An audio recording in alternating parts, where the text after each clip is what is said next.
Today we're going to be looking eventually at John chapter 2, verses 13 and following. And the topic we're going to be considering is ethics. And in this case, we're going to be considering the idea of knowing the cost. And ethics, that's a system of morals. And right now, we have a different system we've got to deal with next week. It's called daylight savings. And that system has a cost. It means we got to wake up a whole hour early. That's a lot to give up. And sometimes people have a problem with systems. And in particular, I'm thinking of actually just a couple days ago. I was at the archery range, and along come these two young men, and both of them are scholarship athletes. They're trying to get a scholarship. There was a competition the next day. And as we're talking a little bit, I find out a bit about them. And in the case of one of them, he was a bit miffed. Actually, miffed would be putting it mildly. He was frustrated because of where he was. Every time I come here, I just want to kill somebody. I'm like, whoa, that's a little bit over the top. They got so many rules here. Oh, it's just so frustrating. I just want to shoot.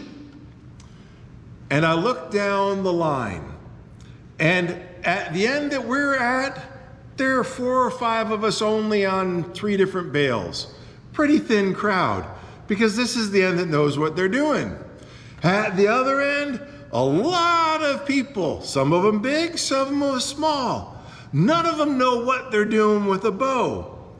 I've been standing next to some of those some days, and all of a sudden, they blow the 2 whistles, you step up to the line. They blow the 1 whistle, okay, you knock your arrow, you draw back.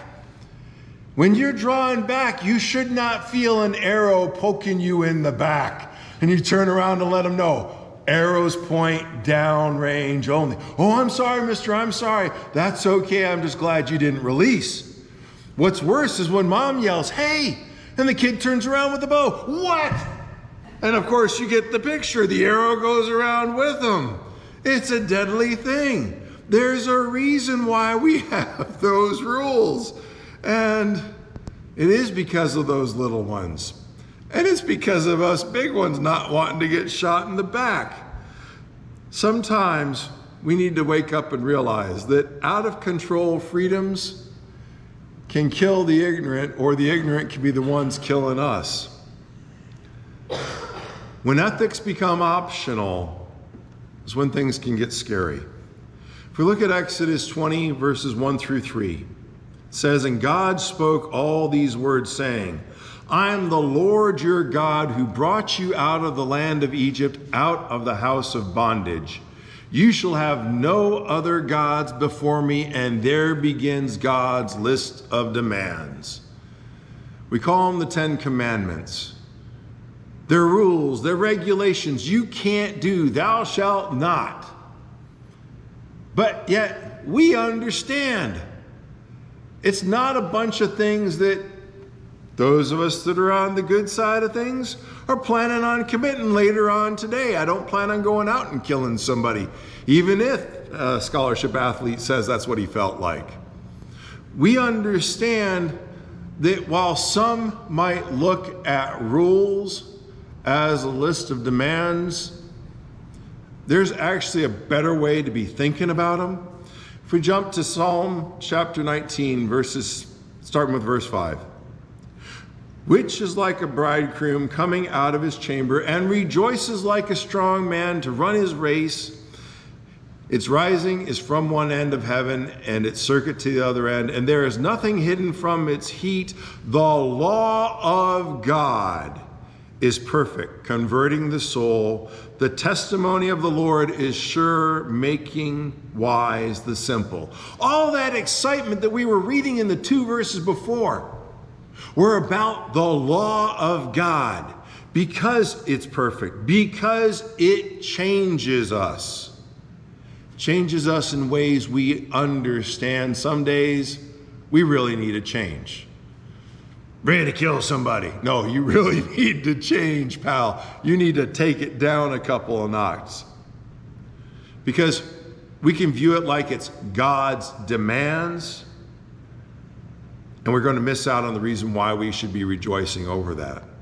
If we looked at verse 8, The statutes of the Lord are right, rejoicing the heart. The commandment of the Lord is pure, enlightening the eyes. God gave us commandments, gave us these guidelines to instruct. They're there to enlighten, enable, and empower.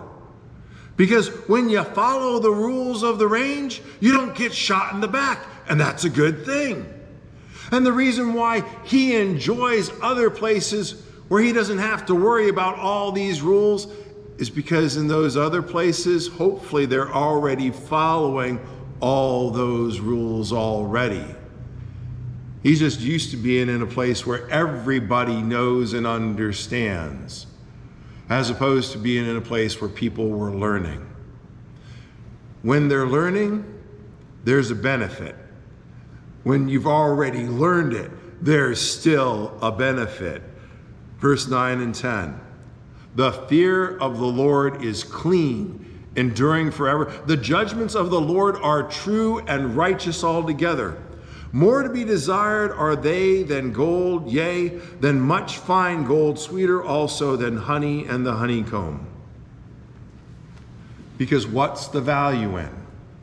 Is the value in the rule or in what that rule accomplishes? Tongue-tied there. Accomplishes. The value isn't in the rule of itself. It's in the benefit we get when we're the ones following it, when others follow it. Because I don't want to be on the wrong side of thou shalt not murder. I don't want to be the one murdered. I don't want to be on the wrong side of thou shalt not steal. I don't want to be the one stolen from. We understand when we're the ones possibly on the negative side, oh yeah, we want them to be followed. And just because it might be a little inconvenient to wait until you get the all clear, it's really better to wait until you get the all clear and know and understand, hey, it's all clear because everybody's in a safe position. And then verse 11. Moreover, by them your servants, I should have had the word are, your servant, singular, sorry. Moreover, by them your servant is warned, and in keeping them there is great reward. Why do you follow the rules at an archery center? So you can shoot archery. So you can get better and better and better at it. Is the rule that critical, and does the rule really make me the better archer? No. It affords me the opportunity. The rules, we look at the 10 Commandments. Did any of them really make somebody into a great person? No. There are a lot of people in the world that would naturally follow most of what you've got in the 10 Commandments without batting an eye about it. It's when everybody is getting in step with those rules that it starts to move along a lot smoother. We stop stressing about the negative that can happen when somebody's not following those. And like it says there at the bottom, he forgot. How did that scholarship athlete get where he was? By starting out with those rules that he was so angsty about. In Ezekiel 22:30, Ezekiel's a scary book to read. When I say scary, it's the exact opposite of the stuff we're talking about today. It's a book about a people that had no rules. They lost it all, they didn't care, and that's how they were living. And near the end of the book, verse 30, it reads, "So I sought for a man among them who would make a wall and stand in the gap before me on behalf of the land, that I should not destroy it. But I found no one." At that time, the city was pretty much in shambles. There were whopper-sized gaps in the wall. Everybody understood this analogy, because on the outside of the wall were people looking to come in and raid and steal and kill. And truth is, God was still for the Israelites. He was looking for someone to stand up, stand firm, stand for what was right. Yes, in a literal sense, standing in the gap on the wall, but in a spiritual stance, willing to step up, stand for what is right, stand in the gap, and be the difference. But I found no one. Do we understand the cost? When no one is stepping up, following the standard, and standing in the gap. Okay, in Ezekiel's time, no one was following the standard. And the first chapters, probably all of the 22, I didn't read all 22, I only read up through 13 before I went hunting for the verse I was after. But in the first 13 chapters, it's frustration after frustration after frustration because nobody was looking to God as the standard. So everyone was suffering the cost of there being no standard followed. And God was looking for just one who was willing to say, you know what? God's right and this is messed up. Hello, 2024. Because, okay, open fire. We all understand open fire when there's a little kid running down range is a bad moment. I was at a competition once where the judge wasn't paying attention. He blows the 2 whistles. That means everybody goes up to the line. And over half the archers are looking up and down the line and thinking, is he crazy? There's a guy still out there in front of one of the targets. And he blows the first whistle, which means go ahead and open fire. And as soon as he blew that one whistle, everybody on the line erupted, whoa, whoa, stop! And we weren't quiet, and we weren't just stopping by saying it the once. We were looking up and down the line and making sure everyone was stopping. Why? Because everyone who had an understanding had a responsibility to step up and say, whoa. You don't open fire when somebody's downrange. You follow the rules because somebody's life can depend upon it. When a set of godly standards isn't being followed, little ones are the ones most in danger. Because what are they learning? They're learning, I want to be a pony today. So today I'm a pony. And who are you to say otherwise? I don't know if I've mentioned it here before. Watching America's Got Talent, I don't watch the program. I occasionally will look up some of the artists as far as the music goes and, oh wow, they were on America's Got Talent. That's pretty cool. Watch this one lady come on. She had her pointy ears. She had on her goofy outfit and all that. And she gets on and everybody's giving her the side eye of, okay, don't know what's going to happen here. And then she starts to play the ocarina, and she's not playing the ocarina very good. It's one of those little flute kind of things, and it sounding pretty sorry. And then she starts to sing, and it blew the audience away. Because she didn't just sing it and get it all pitch right and vibrato and all that other good stuff going. Even though she was singing a little kid's song, you could tell she took the time to think about every word and took it all to heart. And when she finished singing, you could hear a pin drop because the audience was that in awe of somebody who just sang a Disney kid's song. And then you could have heard a pin drop the second time. When she gets asked, can you like drop the ears and stuff?